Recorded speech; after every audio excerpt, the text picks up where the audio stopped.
RJD को मैंने ना कभी समर्थन किया, ना अभी कर रही हूँ, ना आजीवन कभी करूँगी। कोई गुंजाइश बाद में उलझकर ये वोट दे देते हैं कि नहीं नहीं ये तो यादव का हित ऐसी है।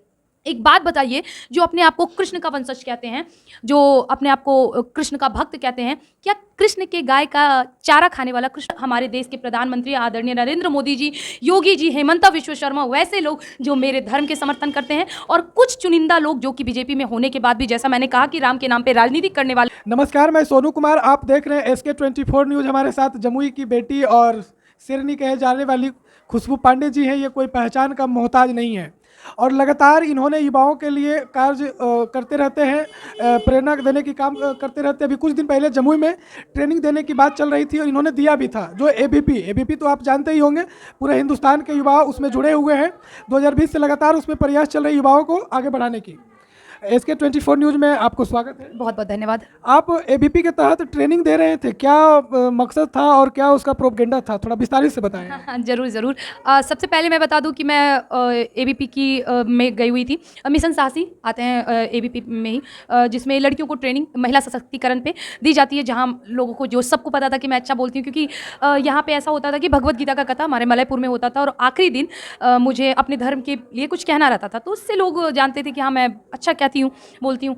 तो उस चीज़ के लिए मुझे बुलाया गया, मैंने ट्रेनिंग दिया। करीब 6-7 स्कूल, जैसे मणिदीप एकेडमी हो गए, ऑक्सफोर्ड, सैनिक स्कूल और बहुत सारे थे, जहाँ सुबह से मतलब 6-7 स्कूल में मैं ट्रेनिंग देती थी। 1 हफ्ता तक मैंने ट्रेनिंग दिया और अंतिम दिन चिराग पासवान जी भी आए थे उस ट्रेनिंग में, और महिला सशक्तिकरण पे जोर देते हुए मैं हमेशा से करती आ रही हूँ। और मैं एक बात बता दूँ कि जमुई से जाने का मेरा मुख्य कारण भी कहीं ना कहीं यही था, क्योंकि मैं जमुई की बेटी हूँ और जमुई में मेरा जन्म हुआ, पालन हुआ, पोषण हुआ। अगर जमुई की वासी, जमुई के लोग, चाहे वो ABP की बात करें या BJP की बात करें, अगर वो चाहते तो मुझे पुश करके वो और भी समर्थन कर सकते थे, पर मुझे कहते हुए बहुत खेद हो रहा है कि जिस प्रकार टारगेट क्या चल रहा है कि हमको विधानसभा में टिकट भी दे सकते हैं। नहीं, बिल्कुल उस प्रकार का तो मैंने कभी सोचा, उस टाइम तो मैंने सोचा भी नहीं था। मेरी एज उस टाइम बहुत कम हो रही अब सोच लिया, अगर टिकट अभी मिलेगी तो आप चुनाव मैदान में आ जाइएगा। मैंने पीछे हटना नहीं सीखा भाई, ब्राह्मण है, क्यों नहीं, अगर मौका मिला तो जरूर आजमाएंगे। अगर भारतीय जनता पार्टी या हमको इस लायक समझती है, अब RJD देगी तो थोड़ी ना लेंगे भैया। RJD टिकट देगी तो आप नहीं लीजिएगा। नहीं लेंगे, अगर क्या बात है? तेजस्वी जी भी युवा है, आप भी युवा है, वो भी कर्मठ है, आप भी कर्मठ है, वो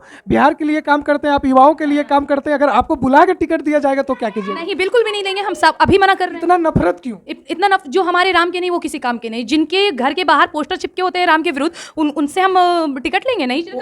पोस्टर चिपकाना तो एक राजनीतिक प्रोपगेंडा हो गया। रामनवमी तो वो भी मनाते हैं, रामनवमी भी मनाते हैं, माथे पे पंख लगा के कृष्ण भी बनते हैं। पर एक चीज हम बता दें, तुम जैसों के नाम जपो में पहले सा आराम नहीं, इस जबरदस्ती के जय श्री राम में सब कुछ है, बस राम नहीं। तो इन लोगों को भी मैं बस यही कहूंगी, मेरे सामने बहुत सारी बाधाएं ऐसी आती हैं, विकल्प आते हैं, नफरत का कारण भी है। मेरा समर्थन किसी पार्टी विशेष को कभी नहीं रहा है। मेरा समर्थन केवल और केवल उनको रहा है जो पार्टी धर्म हित में कार्य करेगी, जो पार्टी देश हित में कार्य करेगी, मेरा समर्थन उनको रहेगा। और रही बात टिकट की, तो अगर वैसी पार्टी मुझे टिकट देती है तो मैं ज़रूर उनका सम्मान करूंगी, मैं उनका आदर करती हूँ, क्योंकि कम से कम उन्होंने मुझे इस लायक समझा कि मैं धर्म का कार्य करते करते राजनीतिक क्षेत्र में आके लोगों को अगर उस तरह जागरूक कर सकूँ और अपने जिला के लिए कुछ कर सकूँ, और वो मेरे को उस लायक समझते हैं, तो मैं उनका आदर करती हूँ। बाकी और किसी पार्टी से आप उम्मीद मत करिएगा। आप जिस पार्टी की बात कर रहे हैं, जिसकी समर्थन कर रहे हैं, वो आपका भलाई नहीं चाहते हैं, फिर भी आप उनका क्यों चाहते हैं? कोई बात नहीं सर, कोई बात नहीं। अगर वो मेरे कहते हैं ना, बाधाएं आती हैं आए करे, घिरे प्रलय की घोर घटाएं, पाँव के नीचे अंगारे, सर पे बरसे यदि ज्वालाएं, निज हाथों में हंसते हंसते कदम मिलाकर चलना होगा, कदम मिलाकर चलना होगा। तो मैं कदम मिलाकर चल रही हूँ केवल और केवल हमारे देश के प्रधानमंत्री आदरणीय नरेंद्र मोदी जी, योगी जी, हेमंता विश्व शर्मा, वैसे लोग जो मेरे धर्म के समर्थन करते हैं, और कुछ चुनिंदा लोग जो कि BJP में होने के बाद भी, जैसा मैंने कहा कि राम के नाम पे राजनीति करने वालों का मैं समर्थन नहीं करती हूँ, लेकिन मैं उस पार्टी का समर्थन करती हूँ जो अपने धर्म हित, देश हित में, भले वो मेरे विरुद्ध रहे। कुछ लोग हैं, ऐसा थोड़ी है कि भारतीय जनता पार्टी मेरे विरुद्ध है। अजीत डोभाल हो गए, जया किशोरी जी हो गई, या फिर डॉक्टर रिजवान अहमद, मुझे तो ये मुसलमान का विरोधी समझा जाता है ना, डॉक्टर रिजवान अहमद, आप कभी जाके ट्विटर पे देखिए, पर्सनली मुझे फॉलो करते, मेरी उनसे लगातार बात होती है, और मुझे सुझाव देने वाले कहीं ना कहीं डॉक्टर रिजवान अहमद हैं, जो भारतीय जनता पार्टी के बहुत उच्च प्रवक्ता हैं। और मुसलमान, उनसे बड़ा स्कॉलर कोई है क्या सर? है उनसे बड़ा स्कॉलर, वैसे व्यक्ति मेरा समर्थन करते हैं। तो मुझे नहीं लगता कि ये छोटे मोटे लोग जो मेरा विरोध करते हैं, मुझे इनके बातों पे ध्यान देना चाहिए। अभी ABP पे बात हो रही थी, ABP की भलाई की आप काम करते हैं, वो आपका बुराई चाहते हैं। उसमें मैंने ट्रेनिंग के लिए फंडिंग आता है, वो फंडिंग आप तक नहीं पहुंच पाया। इसके लिए क्या कहना चाहेंगे? नहीं देखिए, अब मैं फंडिंग वंडिंग की क्या बात करूं, और ये चीज़ किसी से छुपी नहीं है कि कोई भी कार्यक्रम होते हैं, भारतीय जनता पार्टी करवाए या कोई और पार्टी करवाए या एबीपी करवाए, तो हर किसी के लिए फंड आते हैं। ये ना आपसे छुपा है ना हमसे छुपा है, हम सब इस बात को भली बात जानते हैं। लेकिन हाँ, वही चीज़ है कि मुझे कोई फंडिंग वंडिंग की आप बात ही छोड़िए, मुझे किसी प्रकार का समर्थन नहीं मिल पाया। इस बात के लिए दिल से किल्सन है, लगता है। आखिर क्यों नहीं मिल पाई भाई? आप जब भारतीय जनता पार्टी की बात करते हैं, एबीपी की बात करते हैं, वही फंडिंग की है और आपके पास नहीं पहुंचे, बिचौलिया में रह गया। अब क्या कहें, मैंने कहा ना कि अब जो बीच के लोग हैं, छोटे मोटे लोग हैं, वो उन लोगों को हम क्या ध्यान दें। अब ऐसा थोड़ी ना है कि उन्होंने चना दाल महंगा कर दिया, तुम भारतीय जनता पार्टी को वोट ना देकर आपको ओवैसी को वोट दे दे। हम ऐसा काम तो बिल्कुल भी नहीं करेंगे, फिर भी समर्थन उनको ही रहेगा। बाकी आगे देखते हैं, प्रयास जारी है, जहाँ तक लड़ पाएंगे हम ज़रूर लड़ेंगे बस। और अभी सनातन की बात कर रहे हैं, राम की बात कर रहे हैं, तो क्या राम के नाम पे ही राजनीतिक हो सकता है? और भी मुद्दे हैं, उसको क्यों नहीं देखना पसंद करते? बिहार को बिहार राज्य की दर्जा भी मिलनी चाहिए। एक बात बताइए, राम के नाम पे राजनीति हो रही है, बिल्कुल गलत नहीं है इस बात में। लेकिन एक बात बताइए कि जिसने राम का नाम लेकर राजनीति किया, क्या उन्होंने राम मंदिर का निर्माण करवाया या नहीं करवाया? अगर वो केवल राम का नाम लेकर राजनीति करते और सत्ता में आते, जैसा कि हुआ कांग्रेस पार्टी की इंदिरा गांधी जी जब देश की प्रधानमंत्री थी, उन्होंने नारा क्या लगाया था? गरीबी हटाओ, गरीबी हटाओ। गरीबी हटाओ बोलते बोलते उनकी 5 पुश्त अमीर हो गई, लेकिन भारत से गरीबी नहीं हटी। तो वो होता है ना राजनीति कि गरीबी हटाओ कर। गरीब लोग भी सोच रहे थे कि भाई ये तो नारा लगा रही है गरीबी हटाओ, मतलब गरीब हटेंगे, मतलब गरीबी खत्म होगी। हुआ गरीबी खत्म? नहीं ना।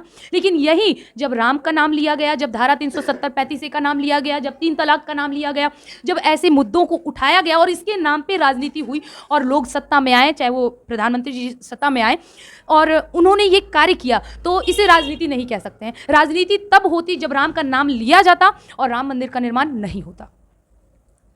तो आप माने कि हिंदू राष्ट्र की बात करते हैं और लगातार बीजेपी को ही समर्थन करते हैं, भारतीय जनता पार्टी को ही समर्थन करते हैं। बिहार में तो सबसे बड़ी पार्टी आरजेडी है, राष्ट्रीय जनता दल है, तो उनको क्यों नहीं समर्थन करना चाहिए? नहीं, मैं फिर भी आपको यही कहूंगी, मेरा समर्थन, खुशबू पांडे का समर्थन केवल और केवल उनको रहता है जो पार्टी देश हित धर्म हित में कार्य करेगी, उनको रहता है। और आरजेडी को मैंने ना कभी समर्थन किया, ना अभी कर रही हूँ, ना आजीवन कभी करूँगी।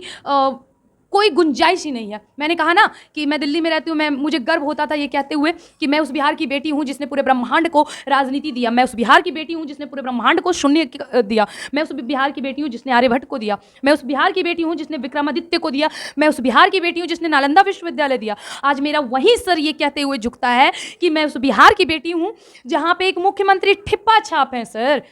एक समय था जब हमारे राज्य की मुख्यमंत्री एक ठिप्पा छापती, तभी ना हमारे देश को हमारे देश में बिहार राज्य को इतना विकासशील देखने लगा। जहाँ पे मुख्यमंत्री ही अनपढ़ गवार हों, जो पढ़ी लिखी ना हो, वो कैसे राज्य संभालेंगी? और आज भी ये 8वीं 9वीं फेल यहाँ सत्ताधारी बन के बैठे हुए हैं। इनसे आप क्या उम्मीद करेंगे? क्या इनके रहने के बाद हमारे राज्य का निर्माण संभव होगा?